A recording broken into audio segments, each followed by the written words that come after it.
કઈ થીમ ચાલે અત્યારે? ફળો વિશે. અને આ કયું ફળ કહેવાય? કેળા. કેળા. તો કેળા કાપીને ખવાય કે છોલીને ખવાય? છોલીને. છોલીને. ચાલો એક આપણને ખુશીબેન છોલી બતાવશે. ખુશીબેન કેળા છોલી બતાવો.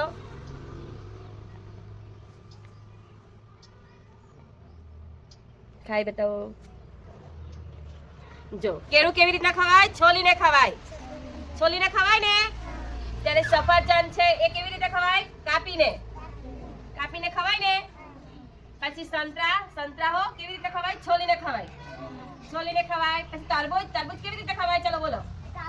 કાપીને. Very good. તરબૂચ કાપીને ખવાય. કાપીને ખવાય ને. દ્રાક્ષને નથી છોલવું પડતું ને કાપવું પડે. દ્રાક્ષને કેવી ખવાય? એમ જ તોડીને ખવાય. દ્રાક્ષ ખાધી બધાએ? આપણે જોઈ ને દ્રાક્ષ. ચલો આને શું કહેવાય? કેળા. એ છોલીને ખવાય કેમ જ ખવાય? છોલીને. પછી આ શું કહેવાય? દ્રાક્ષ કેમ ખવાય? છોલીને કે છોલવા વગર? છોલવા વગર ખવાય.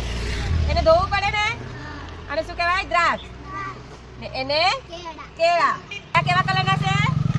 પીળા. ચલો દ્રાક્ષનો કલર કેવો? લીલા કલરની. જોવા બધી લાગેલી ને. ને કેળા કેવા કલરના? પીળા.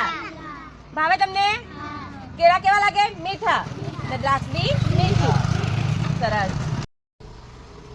ચલો કેળું કેમ ખાય? છોલીને ખવાય ને. ચલો છોલો બધા.